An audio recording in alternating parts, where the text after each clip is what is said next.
Part 1. The impossible reading. Jiho stepped through the sliding doors of Custom Station Theta 9 with the easy confidence of someone who had done this 100 times before. The massive orbital facility hummed with activity. Beings from across the galaxy moved through the checkpoints in orderly lines. Some had scales, others had fur, and a few existed as clouds of luminescent gas contained in environmental suits. Jiho adjusted the strap of his travel bag and joined the queue for standard processing. The customs area was clean and efficient, all smooth white surfaces and glowing blue panels. Holographic signs floated in the air, displaying instructions in 200 languages. Jiho had spent the last 6 months on the Outer Rim worlds, trading human agricultural techniques for rare minerals. It had been good business. Now he was ready to go home to Earth. He reached the DNA scanner booth and stepped inside without hesitation. Every traveler had to pass through these scanners. They were simple devices, really. A person stood still for 3 seconds while invisible beams read their genetic code. The system would verify their species, check for biological hazards, and confirm their identity against the central registry. The technology was 10,000 years old and had never failed. Jiho stood in the center of the scanning circle and waited. The blue light washed over him from floor to ceiling. He felt nothing as expected. The scanner was completely harmless. Around him, other travelers were moving through their own booths, getting cleared in seconds, heading toward the transport gates that would take them to their next destination. Then something happened. Every screen in the customs hall turned red. A sharp alarm tone echoed through the massive space. Jiho looked up to see his booth's display flickering with symbols he didn't recognize. Around him, the orderly flow of travelers ground to a halt. Security barriers slammed down across all the exits. Armed guards in powered armor moved swiftly through the crowd toward his location. The screen above his booth finally stabilized, displaying a message in bright crimson letters that everyone could see. Critical error. Subject DNA registers as ancestral species. Temporal paradox detected. Jiho read the message twice. He felt a strange calm settling over him. The kind of calm that comes when something you've long expected finally arrives. He stayed perfectly still in the scanning circle, hands visible, making no sudden movements. The guards were pointing weapons at him now, shouting commands in various languages. A crystalline being strode forward, its body composed of translucent geometric shapes that caught and refracted the red emergency lighting. This was Officer Then, the station's security commander. His species communicated through vibrations that were translated by everyone's universal translators. "Step out of the booth slowly," Officer Then commanded. "Keep your hands where we can see them." Jiho complied, moving with deliberate care. "I'm not armed. I'm not a threat. There's been some kind of mistake with your scanner." "The scanners don't make mistakes," Officer Then said flatly. "They haven't malfunctioned in recorded history. You're either using illegal genetic manipulation or something far worse." More security personnel arrived, establishing a perimeter. Travelers were being evacuated from the immediate area, though many craned their necks to watch the unfolding drama. Jiho could see beings recording the incident on their personal devices. This would be all over the galactic network within minutes. A new figure emerged from the crowd, moving with the precise alien grace of a predator. Vextara was the station's chief xenobiologist, a member of the Krillian species. She stood nearly 8 feet tall on powerful reverse-jointed legs. Her triangular head featured enormous compound eyes that could see across a dozen spectrums of light. 4 arms, too powerful and too delicate, extended from her thorax. She wore the white and silver uniform of the Science Authority. "Let me see the data," Vextara said. Her clicking mandibles translated into flat, efficient speech. She pulled up a holographic display and began examining the scan results with 2 of her hands, while the other 2 remained folded behind her back. Jiho watched as her posture changed. The compound eyes that had been focused on the display suddenly swiveled to fix on him. In Krillian body language, this was an expression of extreme shock. "This is impossible," Vextara said quietly. She manipulated the hologram, running the data through different analytical frameworks. Each time, the result was the same. "Officer Then, this human isn't reading as human. He's reading as the original human. The theoretical first human. The genetic baseline that existed before any evolutionary drift." Officer Then's crystalline body pulsed with confused colors. "Explain that in terms I can understand." Vextara turned to address both the security commander and Jiho. "Every species evolves. Even if the changes are small, genetic drift happens. Mutations accumulate. No living being should have DNA that perfectly matches their species' ancestral template. That template is theoretical, reconstructed from fossil records and comparative genetics. It's like finding someone alive today whose DNA is identical to the first member of their species that existed millions of years ago. So he's a genetic fake, Officer Then concluded. A clone made from ancient DNA samples. No, Vexitara said, and her voice carried a note of fear. I checked for that. His cellular markers show normal aging, normal environmental exposure. He's a naturally born individual who has lived a normal life, but his DNA is reading as if he stepped out of evolutionary history before his species began changing. It's like finding a living fossil, except he's not fossilized. He's just a man.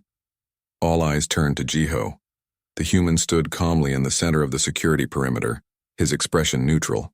He was of average height for his species, with black hair and dark eyes. He wore simple traveler's clothes. There was nothing obviously remarkable about him except for what the scanner had found. Well, Officer Then demanded, what do you have to say about this? Jiho smiled. It was a small smile, gentle and knowing. I wondered when this would happen, he said simply. The customs hall fell silent. Even the automated announcements seemed to pause.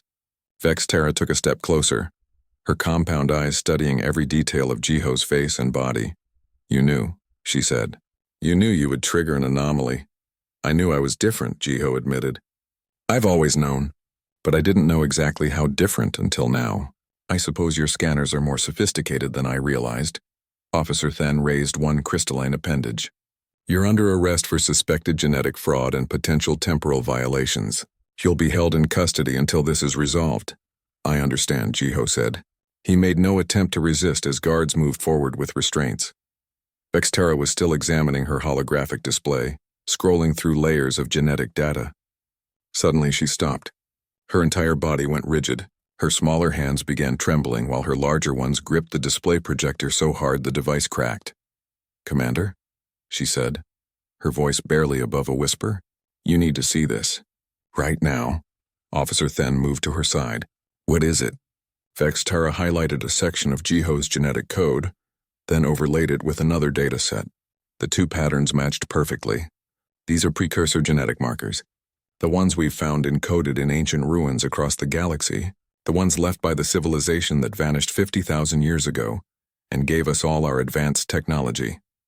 The security commander stared at the display, then at Jiho, then back at the display. That's not possible. The precursors are gone. They left no descendants. Every xenoarchaeologist in the galaxy agrees on this. I know what every xenoarchaeologist believes, Vextara said, but I'm looking at active precursor genetic sequences in a living being's DNA. Not dormant. Not fragmentary. Active and integrated and functional. She turned to face Jiho fully. What are you? Jiho met her gaze steadily.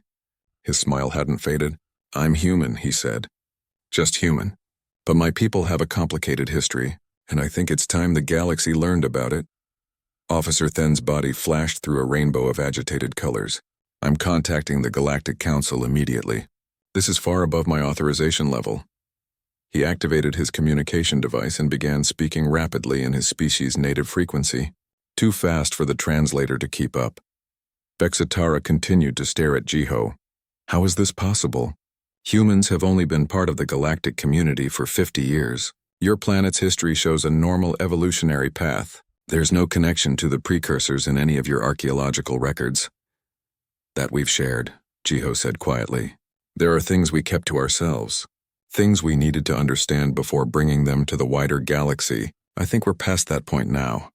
Guards escorted Jiho toward the detention area. As he walked, he looked back at the DNA scanner that had exposed his secret. The device stood silent now, its screen still displaying that impossible error message. Hundreds of travelers were being rerouted through other checkpoints, but many still watched the human being led away. Jiho wasn't afraid. He had known this day would come eventually. The scanners were getting better every year. Humanity's integration into galactic society was making it harder to maintain certain secrets. He had volunteered for this trading mission knowing the risk. Knowing that if anyone was going to be the one who triggered the revelation, it might as well be someone prepared for it. Part 2. The Council's Investigation. The Galactic Council chambers on Nexus Prime had witnessed many historical moments over the past 20,000 years. Wars had been declared and ended within its curved walls. Species had been welcomed into the community of civilized worlds. Treaties had shaped the destiny of entire star systems, but few events had caused the level of chaos that followed the arrival of Jiho's case. Ambassador Hyejin stood before the assembled council, trying to maintain her composure while the chamber erupted in argument around her. She was a tall woman with silver-streaked hair pulled back in a severe style. She had represented humanity in the council for 15 years, navigating the complex politics of interstellar diplomacy with careful skill. Nothing in her career had prepared her for this. The council chamber itself was a massive spherical room with representatives seated at different levels according to their species' environmental needs. Some sat in pools of liquid, others floated in columns of specific gas mixtures. A few existed as pure energy patterns contained in stasis fields. At the center of it all, a holographic display showed Jiho's genetic scan results in painful detail. "This is a violation of the most fundamental laws of biology," declared Representative Krell, a being composed of writhing tentacles contained in a water-filled sphere.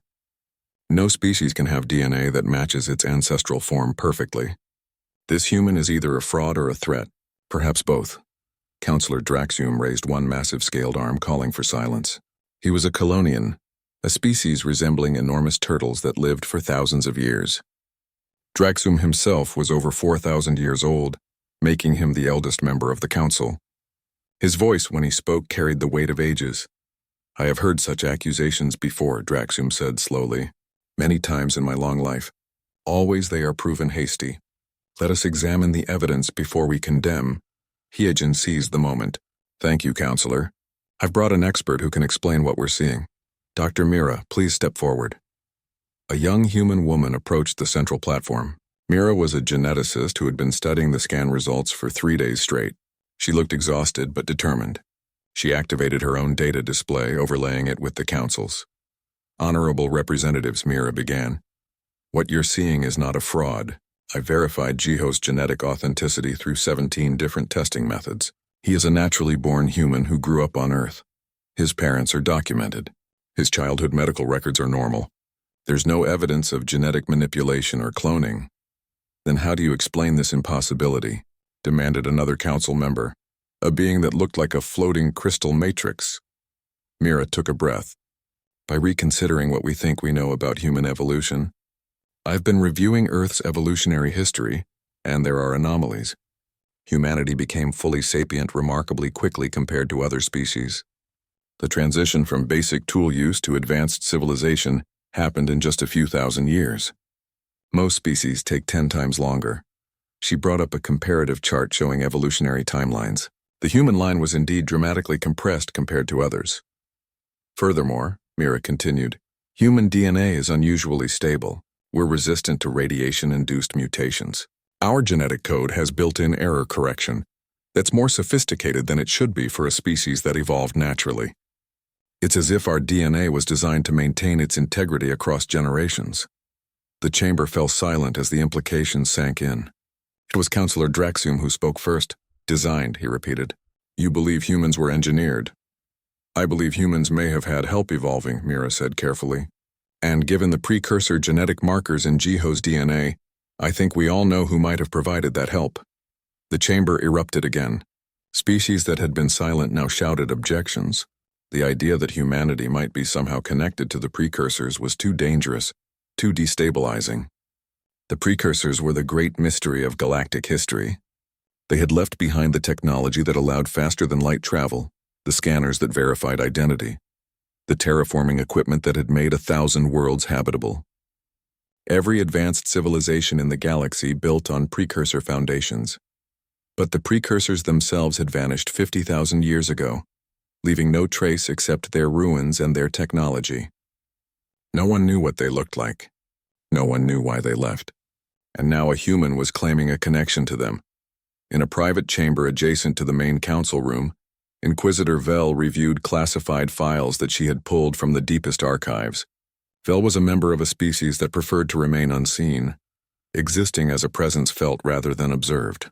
Her role in the council was to investigate, threats to galactic stability before they became public. What she had found disturbed her greatly. The files showed 17 previous incidents over the past 50 years.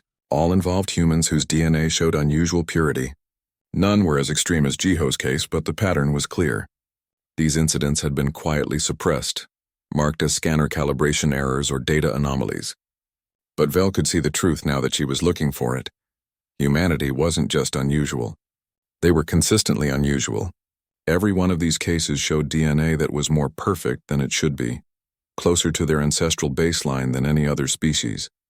It was as if humans weren't evolving forward like everyone else. They were staying stable, maintaining something that was supposed to be maintained. Vel compiled her findings into a report and transmitted it directly to Counselor Draxium's private terminal. The elder Colonian would need this information for what came next. Back in the main chamber, Ambassador Hyejin was fighting for humanity's future.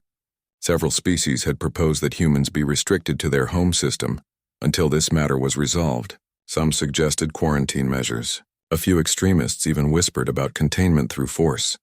"You're talking about punishing my entire species for existing," Hyejin said, her voice cutting through the noise. "Jiho hasn't committed any crime." He passed through a scanner that revealed something unexpected about his biology. "That doesn't make him dangerous. That doesn't make humanity a threat." "It makes you an unknown," countered Representative Krell. "And unknowns are how civilizations fall. We must be cautious or fearful," Hyejin shot back. "There's a difference. Fear makes us cruel. Caution makes us wise. I'm asking this council to choose wisdom." Counselor Draxium had been reading Vel's report on his terminal. Now he looked up, his ancient eyes surveying the chamber. He made a gesture that commanded absolute silence. When a being as old as Draxium demanded attention, even the most argumentative representatives listened. "I have reviewed classified evidence," Draxium announced. "Evidence that confirms a pattern. Humanity is not like other species. Their connection to the precursors appears to be genuine. This is not a single anomaly. It is a fundamental characteristic of their species." The chamber held its breath. Hyejin felt her heart pounding. This could go either way. "I also possess knowledge passed down through my people's oral traditions," Draxium continued. "Legends that we Colonians have preserved for millennia. We speak of the unfinished ones, beings who would appear in the later age bearing the marks of the first makers. We were told to watch for them. We were told they would be important." He focused his gaze on Ambassador Hyejin. "I believe humanity may be these prophesied beings, and if so, they are not a threat to be contained. They are a key to unlocking the greatest mystery our civilization has ever faced." Representative Krell was not satisfied. "Pretty words about prophecy don't change the danger. If humans can access precursor technology that the rest of us cannot, they could dominate the galaxy. We've built our entire civilization on precursor foundations. Imagine if one species could control all of it. Is that what concerns you?" Mira asked quietly. "Not safety but power? You're afraid humans might have an advantage?" "I'm afraid of what I don't understand," Krell replied. "And I'm not alone." As if to emphasize his point, alerts began flashing on council terminals. Military vessels from a dozen different species were repositioning near human-controlled space. They were claiming it was for observation purposes, but the implications were clear. If the council voted to contain humanity, those fleets would enforce the decision. Hyejin felt a cold weight settle in her stomach. This was spiraling toward conflict. She needed to find a way to de-escalate before military tensions ignited into actual war. "Counselor Draxium," she said formally, "humanity requests permission to provide a fuller explanation. We ask that a delegation be allowed to visit Earth to see evidence that will clarify our connection to the precursors. Jiho himself has offered to cooperate fully. He says he can show us the truth." "A trap," someone muttered. "Or an opportunity," Draxium countered. He looked around the chamber. "I propose we accept this offer. A small delegation, carefully chosen, will visit Earth and investigate humanity's claims. They will have full authority to examine any evidence presented. If this reveals a threat, we will know. If it reveals the truth about the precursors, we will all benefit." The vote was called. It was close, but Draxium's authority carried significant weight. The motion passed by a narrow margin. Hyejin allowed herself a small breath of relief. Part 3. The Human Archive. The transport shuttle descended through Earth's atmosphere toward the Korean peninsula. Inside, the diplomatic delegation sat in tense silence. Jiho sat near the front, his hands bound with energy restraints that Vexitara had insisted upon. The xenobiologist kept her compound eyes fixed on him, as if he might suddenly transform into something dangerous. Captain Rinoth stood near the cockpit, his squid-like body rippling with barely contained aggression. He had made his position clear during the entire journey. He trusted nothing about this situation. His tentacles were never far from his weapons. Only Counselor Draxum seemed calm, his ancient eyes watching the planet below with patient interest. He had lived long enough to know that rushing toward judgment often led to disaster. "We're approaching the coordinates now," announced the human pilot. "The area appears to be ordinary mountain terrain. I'm not detecting any structures or installations." "Keep looking," Ambassador Heejin said from her seat. She had been nervous throughout the flight, checking and rechecking the coordinates Dr. Taeyong had provided. The shuttle landed in a clearing surrounded by dense forest. Mountains rose on all sides, their peaks disappearing into low clouds. To the alien visitors, it looked like wilderness. Nothing suggested advanced technology or hidden secrets. A small group of humans waited near the landing site. At their center stood Dr. Taeyong, an elderly man with white hair and weathered features. He wore simple clothes that might have belonged to a farmer or a monk. Beside him stood a younger woman in military uniform. This was Deun, a special forces officer whose alert posture suggested she was far more than just an escort. "Welcome to Earth," Dr. Taeyong said as the delegation emerged from the shuttle. He bowed slightly in the traditional manner of his culture. "I apologize for the remote location. What we have to show you requires discretion. Where is this facility you promised?" Captain Rinoth demanded, his tentacles writhing suspiciously. "I see only mountains and trees." "Precisely where it should be," Dr. Taeyong replied with a slight smile. He gestured toward what appeared to be a solid rock face. "Deun, if you would?" The officer approached the cliff wall and placed her hand against the stone. For a moment, nothing happened. Then light began to spread from her palm, racing across the rock in patterns that looked like circuit pathways. The stone itself began to shimmer and fade, revealing a massive doorway carved with symbols that made several of the alien visitors gasp in recognition. "Precursor writing," Vextara breathed, moving closer to examine the symbols. "These characters are authentic. I've seen them in ruins across the galaxy, but these aren't weathered or ancient. They're perfect, preserved." "Not preserved," Dr. Taeyong corrected gently. "Maintained. This facility has never been abandoned. It has been watched over for a very long time." He led them into a tunnel that descended deep into the mountain. Emergency lighting activated automatically as they walked, illuminating walls covered in more precursor script. Vextara tried to photograph everything, but her devices kept malfunctioning.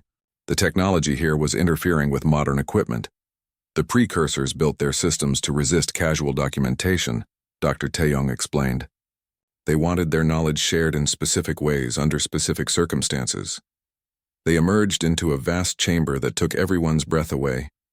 The space was impossibly large, carved from living rock but reinforced with structures that seemed to grow from the stone itself. Holographic displays floated in the air, dormant but clearly functional. At the center of the room stood a massive vault door covered in geometric patterns that shifted and moved like living things. Counselor Draxium approached the door slowly, his ancient frame moving with reverence. "I have seen precursor ruins on 100 worlds. I have studied their artifacts for millennia, but I have never seen anything intact like this. Never seen their technology still active and waiting. Because the precursors left different things in different places," Dr. Taeyong said. "Some were ruins meant to be found and studied. Others were archives, meant to be discovered when the time was right. And some, like this one, were inheritances, gifts left for specific recipients. Humans," Inquisitor Vel stated. It wasn't a question. She had been silent until now, but her presence had been watchful and intense. "This place responds to human genetic signatures.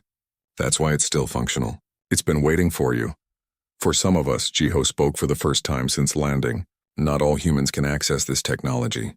Only those with certain genetic characteristics. People like me."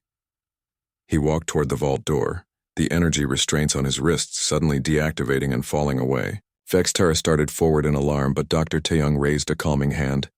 "The facility recognizes him. the old scientist explained. "It won't allow him to be restrained here. This is his inheritance as much as mine or Daeun's." Jiho placed both hands on the vault door. The geometric patterns responded instantly, flowing toward his touch like water finding its level. Light spread across the entire surface, and with a sound like a deep breath being released, the massive door began to open. Beyond it lay a chamber filled with crystalline structures that pulsed with inner light. Holographic displays activated throughout the space, showing images and data in formats that were clearly precursor in origin. At the center stood a pedestal with what looked like a complex three-dimensional map of the galaxy, but it was the walls that drew everyone's attention.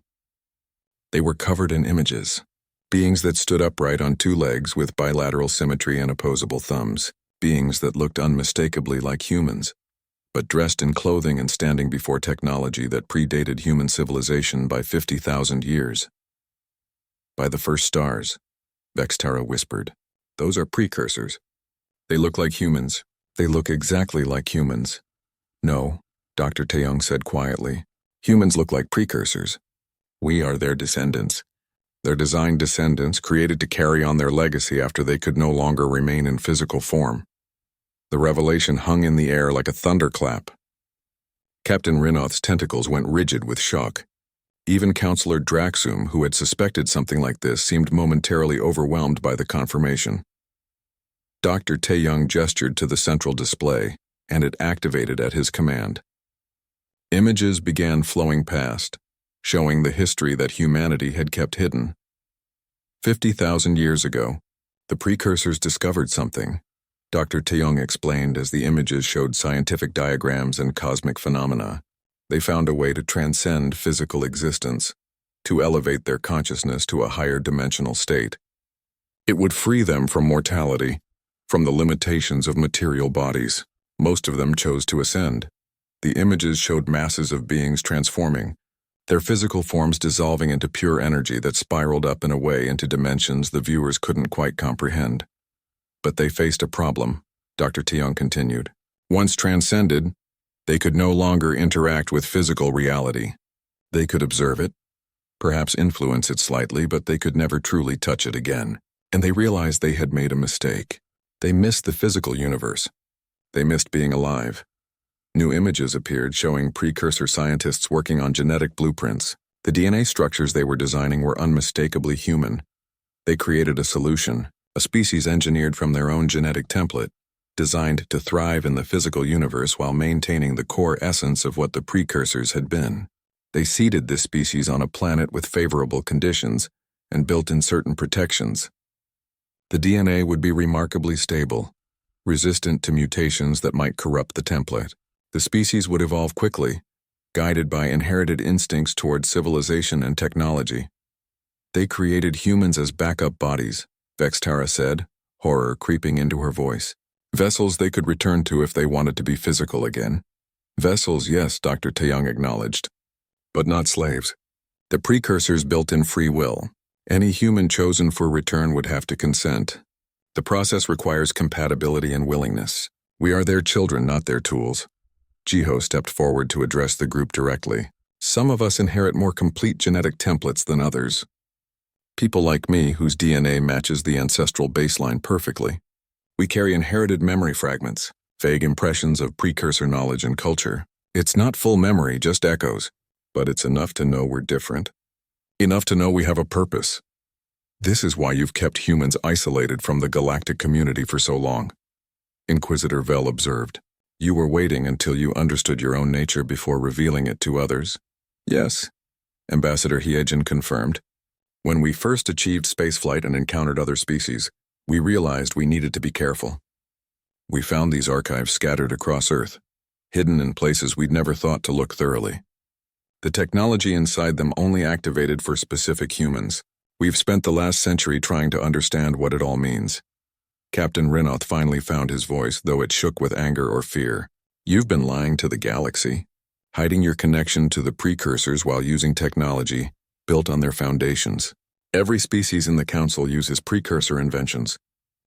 Part 4. The Fracture. The news spread across the galaxy like a quantum wave, instantaneous and unstoppable. Within hours of the delegation's discovery on Earth, every major news network was broadcasting the revelation. Humanity was designed by the precursors. Humans were meant to be vessels for ancient consciousness. The implications were too vast for most beings to fully comprehend, but the fear was immediate and universal. On Earth, crowds gathered in every major city. Some humans celebrated their connection to the galaxy's greatest mystery. Others protested against being defined by ancient design rather than their own choices. In Seoul, a young man named Youngman stood before cameras broadcasting to billions. "I didn't ask to be part of someone else's plan," Youngman declared, his voice raw with emotion. "I'm not a vessel. I'm not a tool. I'm a person. We all are, and we have the right to determine our own future, not have it dictated by beings who disappeared before we even existed." His words resonated across Earth and beyond. Within days, Youngman had become the voice of a movement. Millions of humans joined his protests demanding autonomy and rejecting any notion that they existed to serve precursor purposes. But humanity was divided. In other cities, other voices spoke differently. Scientists and philosophers argued that understanding their precursor connection was humanity's destiny, not its prison. Religious groups debated whether the precursors were gods, ancestors, or merely highly advanced predecessors. On Nexus Prime, the Galactic Council had fallen into chaos. Chancellor Quintar, leader of the Morphean Collective, stood before the assembly presenting a proposal that chilled many hearts. "We must face reality," Quintar announced, his form constantly shifting between different states of matter. "Humanity represents an existential risk to galactic stability. If the precursors return through human vessels, they will have access to technology we barely understand.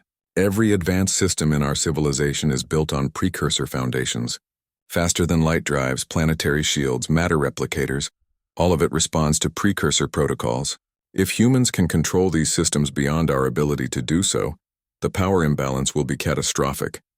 He activated a holographic display showing human-controlled space. "I propose immediate restrictions. Humanity will be confined to their home system.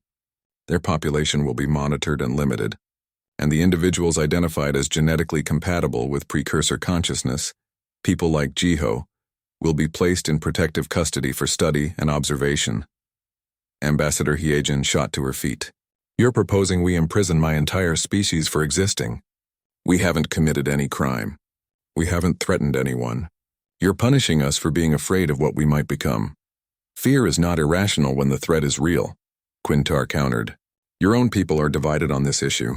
Your young protester Youngman speaks of autonomy. But can you guarantee that all humans will choose autonomy over power? Can you promise that none of your species will welcome precursor consciousness, potentially giving ancient beings access to modern civilization?" The chamber erupted in argument. Some species supported Quintar's proposal. Others, led by Counselor Draxum, argued for restraint and further investigation. But fear was winning. Fear always spread faster than wisdom. On Earth, Admiral Seung-ho stood in the command center of humanity's defense force, watching tactical displays with grim intensity. The Admiral was a stern man who had spent 40 years in military service.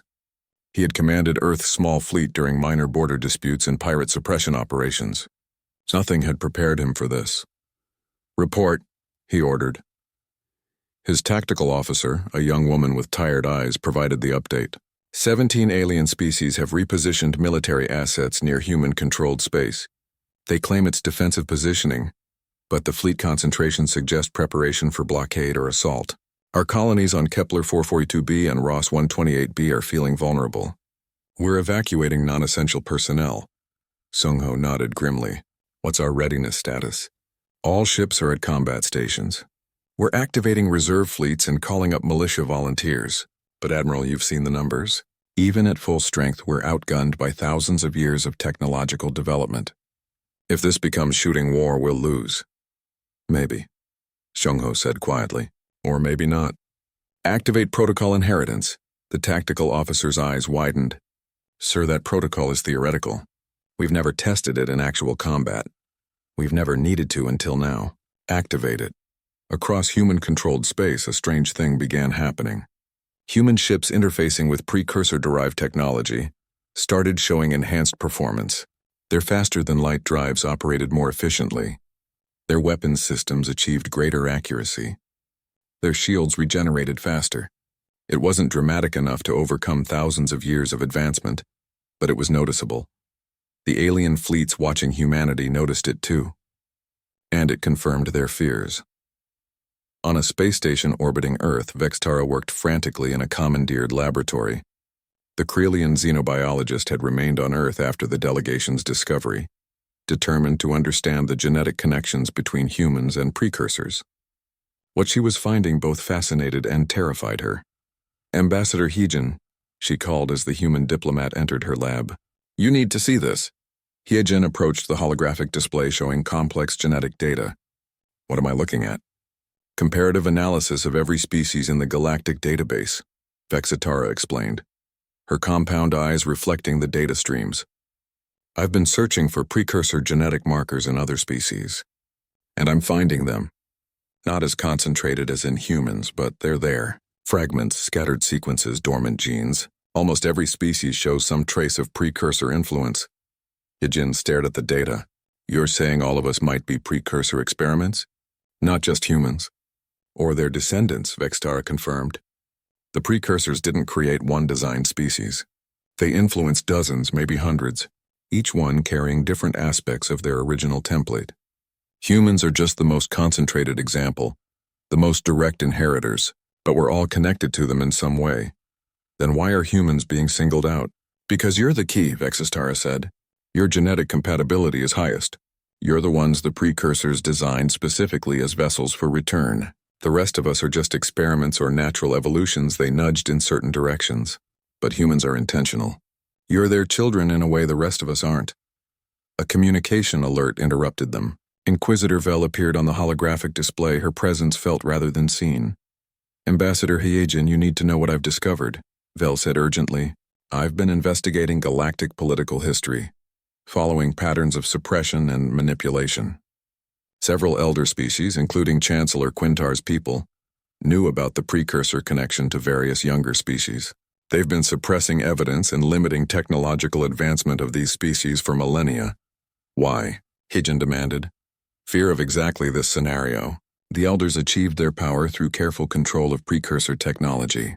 They've reverse-engineered enough to maintain civilization, but not enough to truly understand it. They were terrified that if species with stronger precursor connections emerged, they would lose their advantage. When humanity joined the galactic community 50 years ago, some political factions recognized what you were and tried to keep you marginalized. Heejin felt anger rising in her chest. They've been holding us back deliberately, and not just you. Dozens of species have been denied access to certain archives and technologies.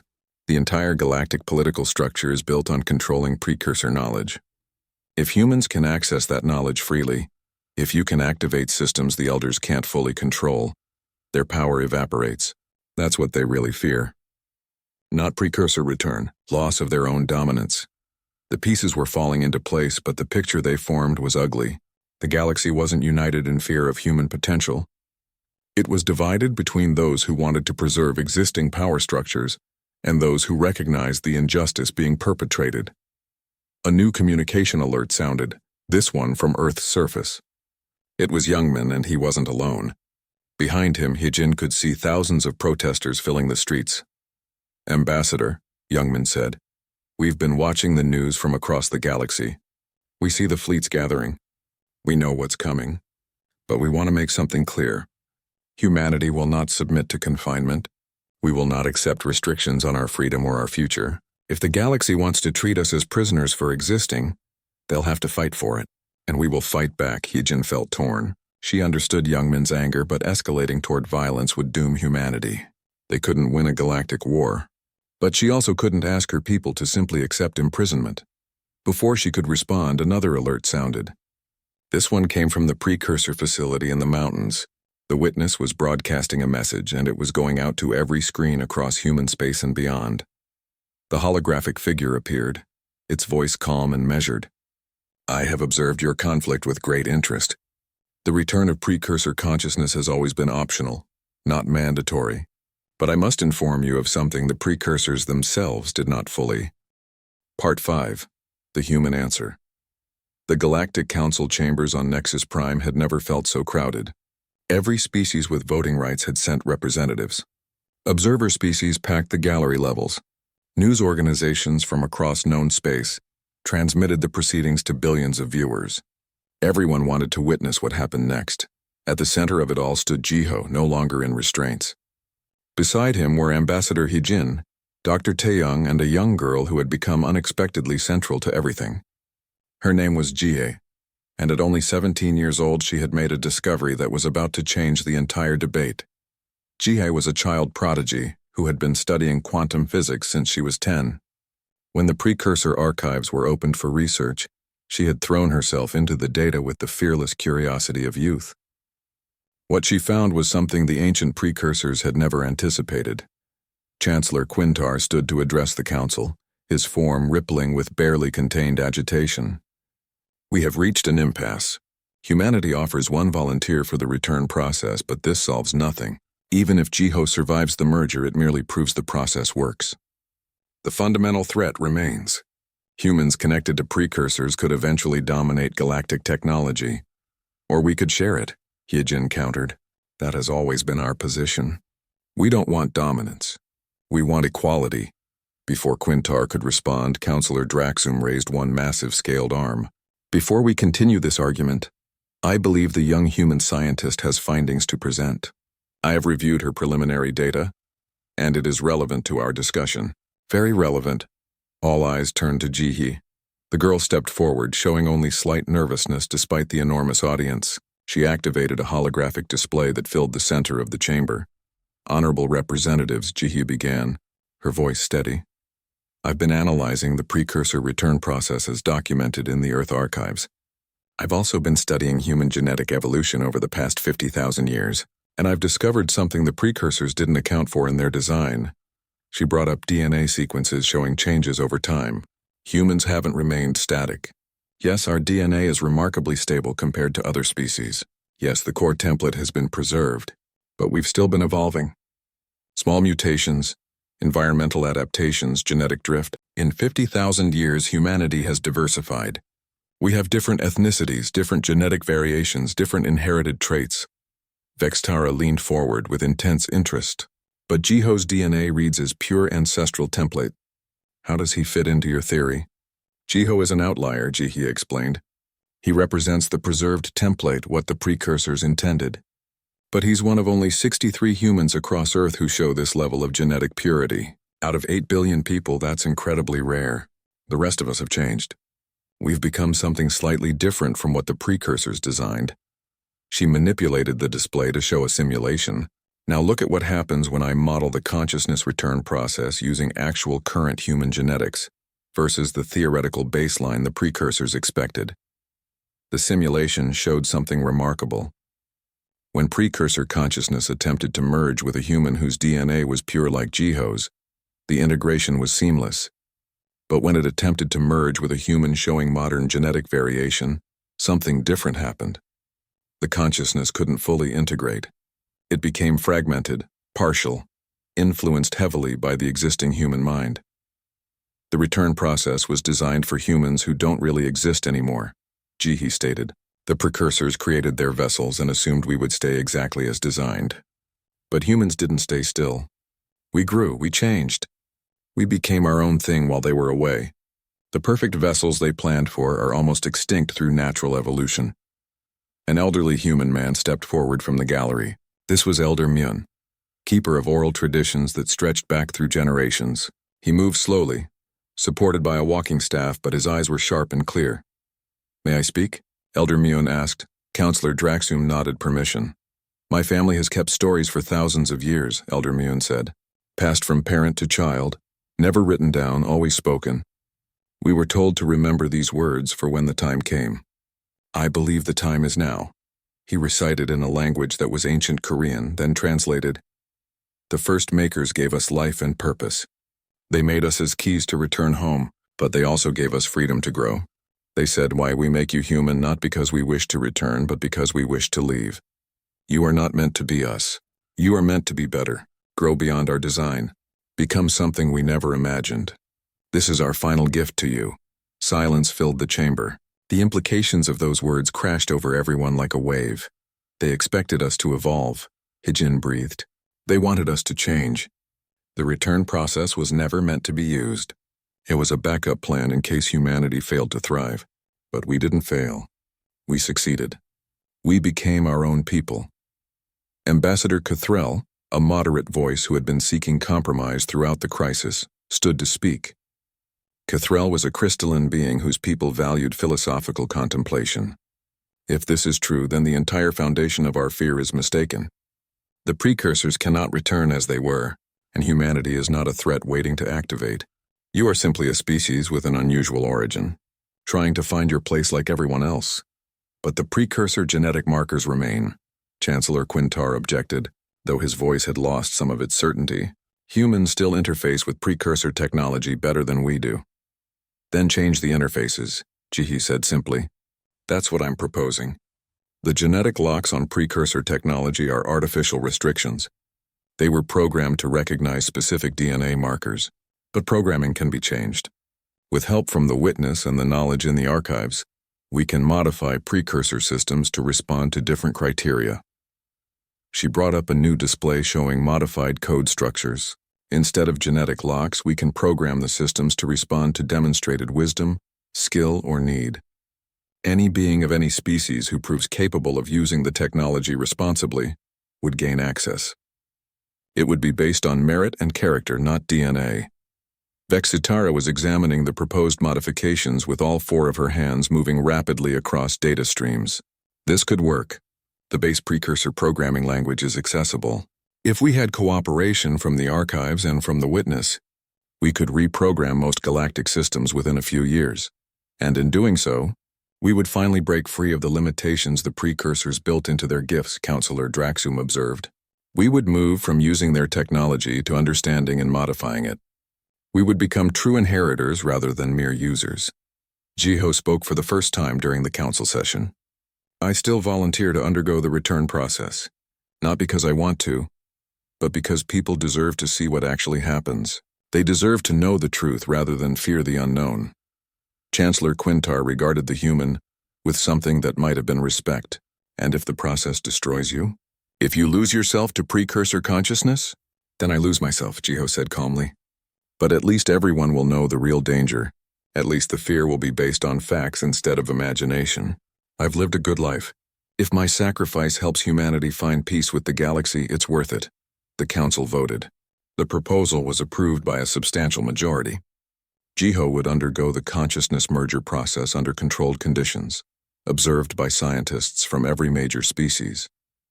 The results would inform future policy, and simultaneously, teams would begin working to reprogram precursor technology to remove genetic restrictions. The ceremony took place back on Earth, in the precursor facility hidden in the Korean mountains. Representatives from across the galaxy watched as Jiho entered the chamber, designed for consciousness transfer. The witness appeared beside him, its holographic form shimmering in the chamber's strange light. Are you ready? The witness asked. As ready as I'll ever be, Jiho replied. He looked at the gathered observers. Whatever happens, remember that I chose this. No one forced me. This is what humans do. We make choices, even dangerous ones, because we believe in something larger than ourselves. Young Min was there, the young protester who had become humanity's voice for autonomy. He stepped forward to speak to Jiho directly. I opposed this. I still think it's wrong that you feel you have to do it. But I respect your choice. That's what freedom means. The right to make our own decisions, even ones others disagree with. Jiho smiled. Keep fighting for that, young man. Whatever I become, humanity needs voices like yours to remind them who they are. The process began.